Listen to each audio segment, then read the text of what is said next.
Welcome to the bold analysis. The latest confessions from Ferdinand Waititu and William Kabogo shows how the failure to listen to the former president Uhuru Kenyatta's word in the run-up to the 2022 general election was a big mess that Mount Kenya is really regretting about.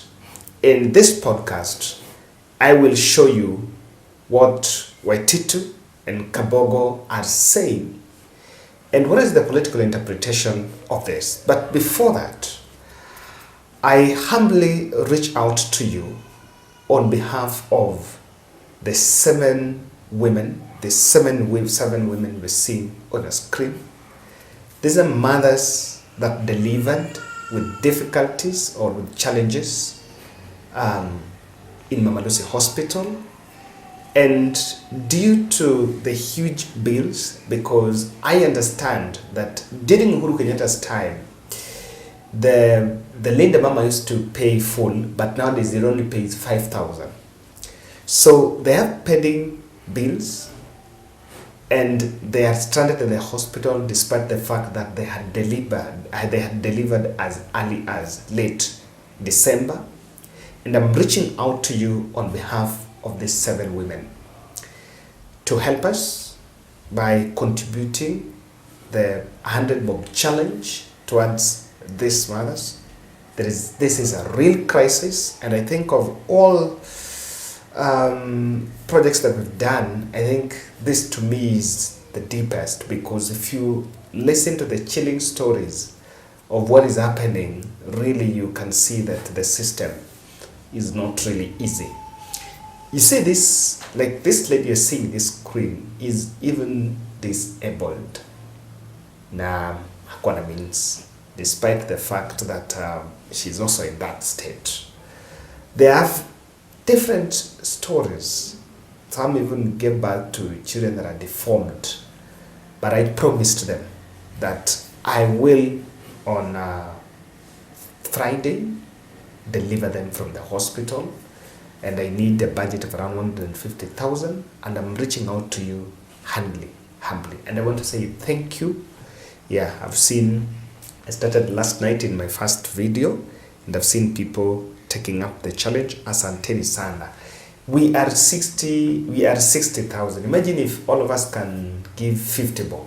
I know it's unrealistic. Let's imagine like 30,000 of us give 50 bob of 100. I believe that we will. So I'm planning the very last fundraiser. Probably I'll finish up. I can do one live on Thursday night just to top up. But I'm reaching out to you kindly. Let us make this happen. And I believe that we shall have really impacted the society. I've always said that I want us to be part of the solution, not just complaining about the system. And back to this. In 2021, Uhuru Kenyatta attended the burial of Ken Stanley Matiba in Murang'a. And after that burial, there was an impromptu rally in Kenol town. And for those who remember, that was the first public event after the handshake that Uhuru Kenyatta was sharing with William Ruto. And by that time, William Ruto had actually started the 2027 campaigns with Ferdinand Waititu and Kabogo. Both were coming out to attack Uhuru Kenyatta in defense of William Ruto, seeing that as if they were angling for some deputy post positions. And I want you to listen to this video, because in this video, Uhuru Kenyatta warned Sonko and Waititu just about this early campaigns. In a public lecture, he was lecturing William Ruto and his camp that 2022 is coming, but just deliver to the people. Tumesema ya kwamba mipango sasa, kwa sababu sasa barabara imetengenezwa kidogo, lakini haijafika ile mimi nilikuwa nataka. Tunatafuta pesa sasa, ndio hii barabara tuiweke iwe dual carriage kutoka Kenolo hapa mpaka Murang'a, na hiyo tutaifanya. Na watu wasipige siasa, kwa sababu hata ile ingine tutatengeneza pia. Si ni namna hiyo? andu matioke haha tondu ni kuri aria moko akuga riu nyingine yacenjio ndi naci tugwaka ciothe nitwiguithania na ndipo sisi tumesema, na unajua huyo ndio msimamo wetu kama wana Jubilee. Tuliwaambia sisi mkitupatia kura yenu, haja yetu ni kuinua hali ya maisha ya wananchi, kufanya kazi ya barabara, ya stima, ya maji, ya kuhakikisha wananchi na maisha yao imeboreka. Na ndipo sisi tumesema hatutaki siasa. Na nimesema hata tukiwa hapo kwa mazishi, Muthuri ucio Twathika alikuwa yeye anataka kuona maisha ya Wakenya ikisonga mbele, na ndipo akatetea tuwe na haki na uhuru wa kidemokrasia wa kuwa na vyama vingi, ndio tuweze kushindana kwa mawazo, kwa fikra na kwa sera, lakini sio kwa ukabila. Na ndipo uliona sisi kama wana Jubilee tukiungana na tukashirikiana na ndugu yangu hapa na tukatengeneza chama ya kitaifa ambaye inaitwa Jubilee. Na mwenendo wetu sisi ni kuhakikisha ya kwamba Kenya imeungana na Kenya imesonga mbele na wananchi wamefaidika na vijana wetu jameni wamepata kazi. Tuweza kufanya hiyo tukiwa kila siku. Tuweza kufanya hivyo ikiwa kila siku kazi yetu ni tushikane mikono, tulete Wakenya pamoja, na ndio tuweze kufanya kazi. Hii siasa ya ukabila ya ujinga hatutaki. Tuwataka Wakenya wawe kitu kimoja.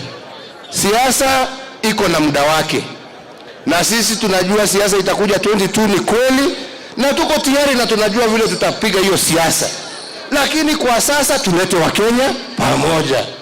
Na haya togoria negumera todo maresi ene kuyaka mare yakati kila saa bagi ukate 2022 tufanye kazi kwanza.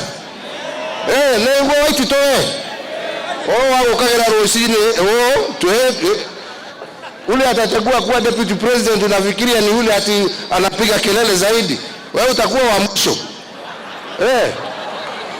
Ule atapata ni ule ambaye atafanya kazi, au mnataka namna gani? Kana mwana dati yenyewe eti huo tunajua hii maneno hapo, mtu atina mdomo yake kwa sababu anajaribu kujitafutia huko mbele. Kazi kwanza jameni, wila mbele, kazi kwanza. Au ni namna gani yeye? Wewe Sonko safisha Nairobi, vijana wapate kazi, tujenge barabara. Wewe Waititu, wewe udhodeke Kiambu haha na Wairia udhodeke Murang'eno. Now this, I want to tell you that for in the political career of Waititu and Sonko, they vividly remember this day. Because after this, Uhuru Kenyatta had warned them of the early politics and all that. And you later realize that the two, Waititu and Sonko, were impeached during Uhuru Kenyatta's era. They were actually impeached and shown the door, and their political clout actually dropped there. Now, as that is going on, Waititu is actually confirming something very interesting that I want us to look at here. Look at this screenshot. Waititu is saying, before the election, William Ruto called me, Kiraitu Murungi and Francis-Kimemia for a meeting where he promised that one of us would be his deputy. Look at that. There's something you can easily see, you can easily interpret here, that William Ruto dangled some meat to some gullible politicians in Mount Kenya. And I think any other person who was following William Ruto had been promised that deputy president post. Be it if Waititu, and look at the list: Kabogo, Murungi, Kimemia. Kiraitu Murungi got wind of what was going on and stuck with the other side of Azimio and through his bus party. Francis-Kimemia also decided to stay on the side of Uhuru Kenyatta. But Kabogo, who allegedly maybe had been promised this and was behaving because had been promised, was actually impeached. So look at how they were weaponized against Uhuru Kenyatta, and those who had really tried to cross the red line like Waititu were actually shown video. So things are happening very fast, and you can see that it's not just Kabogo, it's not just Waititu. I want you to look at Kabogo. There is also another one from Kabogo. Kabogo also spoke just yesterday. I think this is what had been trending for better part of yesterday. Uhuru Kenyatta neglected us because he knew how the future would be, but he only hinted to us what was coming, and this is why we are living in this situation. During the elections, I always feel like Kenyans leave their brains at home, including himself. You know, when Uhuru Kenyatta won, and he did his work, and his work was just to warn you that you may not understand, I know what I am saying, but they did get it. And in fact, I always say this: you can take away anything from Uhuru Kenyatta, but in his last term, Uhuru Kenyatta was really pro Mount Kenya. Now, listen to this speech in Sagana. This is one of the most watched speeches. If you check Uhuru Kenyatta's clips in his Mount Kenya, when he was talking to the mountain, and he even spoke in Kikuyu when he was speaking in Sagana. Na ni pole sana kusema hivi, haswa kwa vizazi ambavyo vimezaliwa wakiona maendeleo. Vizazi ambavyo wamezaliwa kutoka mwaka wa 2002 wameona mambo hii. So mategemeo yao ni makubwa na ni sawa, ni haki yao. Lakini ni vizuri pia wajiulize, yale ambaye yametendwa tulikuwa tumetoka wapi?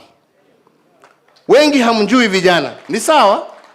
Ni sawa, mkija mkiambiwa ni kwa sababu mmeona yale mmeona.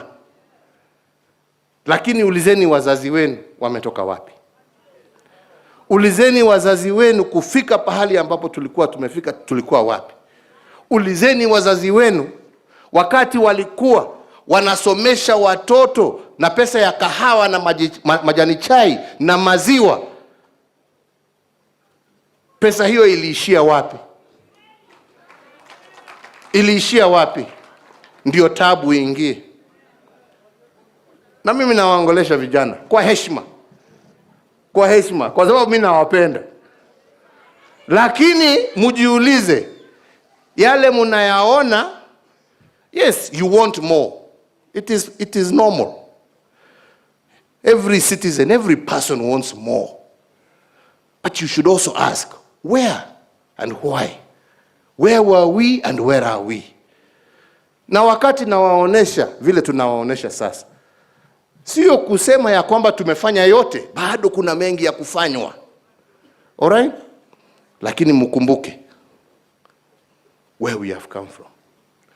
Kule hede nigetha mumenye nigigatumira kibakio githomo ni gya bure. Neguo gutiare na bata wa gutuika kwina githomo kia bure. Tondu aciari ne mari na mbeca cia kahwa cia macani cia iria. This is what he's saying. So people are regretting very fast, and they scam very fast. I want to pause there and say something. You can attack Uhuru Kenyatta on every front. But for me, I've always said that in his second term, the push and his move approach towards Mount Kenya, the love for Mount Kenya, is unmatched compared to even these fellows. In fact, let me tell you, if you look at the Rigathis, the Nyoros, the Kimani Chungwas, these fellows were simply pursuing their own interests, which was to become that DP, becoming that. Ichungwa wanted to become that majority leader. They were looking for all those positions. But Uhuru Kenyatta was making an exit. If you look at what was in the BBI, like the 1 man, 1 shilling, 1 vote, and bit of those additional, look at first additional constituencies. Quite a number of those constituencies, the area that was going to benefit was actually in Mount Kenya. So, and again, he was leaving. So there was nothing he was going to gain. And if you look at, I went to Nyeri. if you look at Maua Road, the dwelling of Nyeri Makutano Road, I think, if you look at that project, it started then during Uhuru Kenyatta's time. So the fact that everything was politicized was just for people to please William Ruto and to try to ensure that to plant a venom against Uhuru Kenyatta in the region. But you can take it away from everything. And there is a lie that has been said here for long, that handshake came to kill the mountain. That is far from the truth. You know, it will be said it came and so Project X was stopped and that was stopped, that was stopped. That was never it. The truth of the matter here is that handshake, in fact, it did not divert the attention of the president from the mountain. And what the president did, I think to me, you cannot, it still remains unmatched compared to what these other fellows are talking about. You cannot take that from Uhuru Kenyatta. And even in his speeches, Uhuru will speak in Mount Kenya and talking to them even in their own Kikuyu. He threw himself, he tried to throw himself to them. Now, look at this. Isaac Ruto, Kalenjin. Gideon Moi, Kalenjin. Charles Keter, Kalenjin. Franklin Bett, Kalenjin. Those names I'm mentioning have been rejected in parliament, in government. Yes, they have been rejected. Now the Waititu and the Kabogos that are crying out there, the closest Kabogo came to, Waititu came to parliament, to government, was some river commission. And remember, he did not qualify even to be in it. And so that it was just an attempt. William was just making that attempt to, and he knew very well that it was not, it was going to be challenged in court. In fact, he might even have sponsored even that petition in court. And that was not going anywhere. As we speak, Kabogo is also out in thin air. In fact, Waititu, Kiretu Murungi, who was actually on the other side of Azimio, because of the politics of Mount Kenya East or so, is actually very injected. So, it is very clear that what the politicians are saying is that what they're saying about William Ruto is what Sifuna was saying the other day in Citizen, and some people are feeling like he was verifying the president wrongly.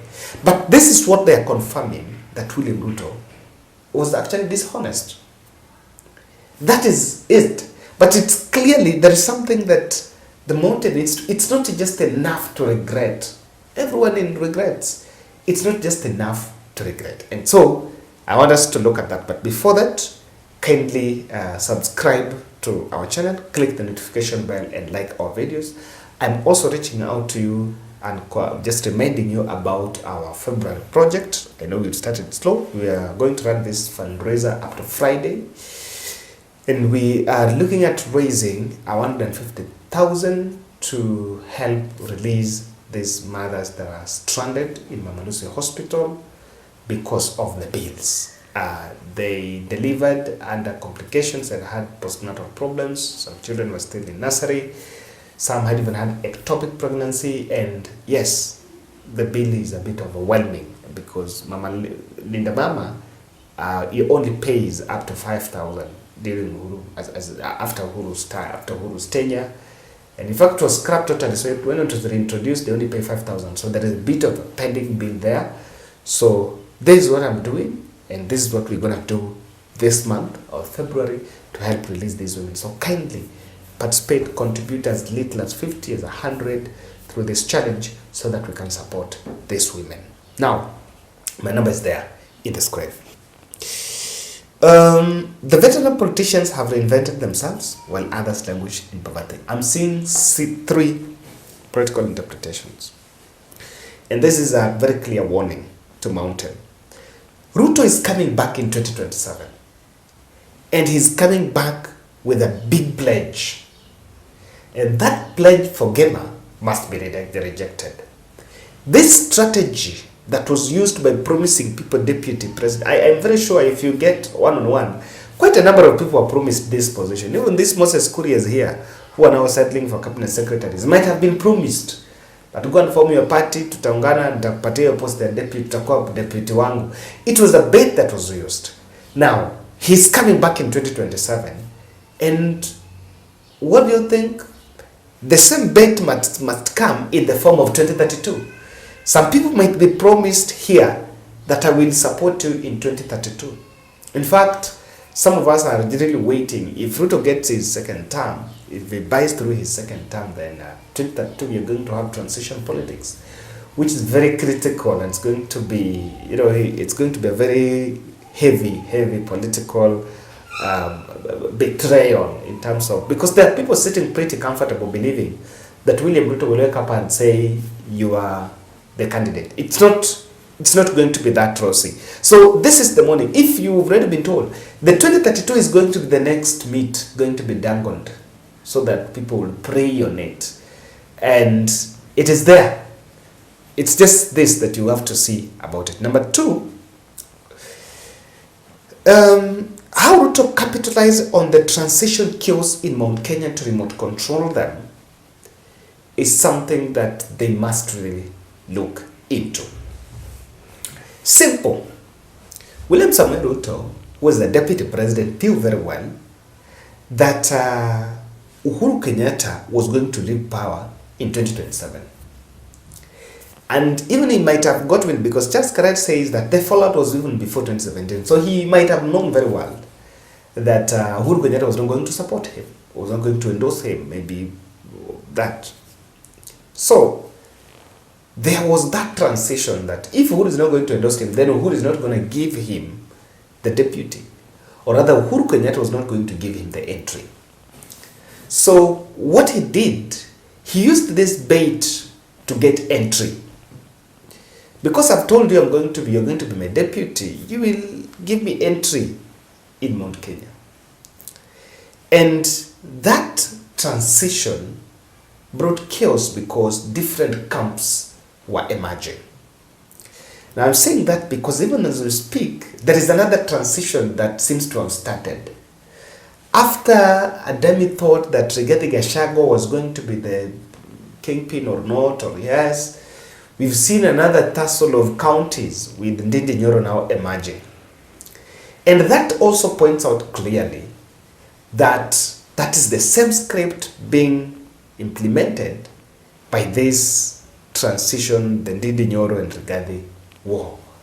The transition chaos were used to remote control them.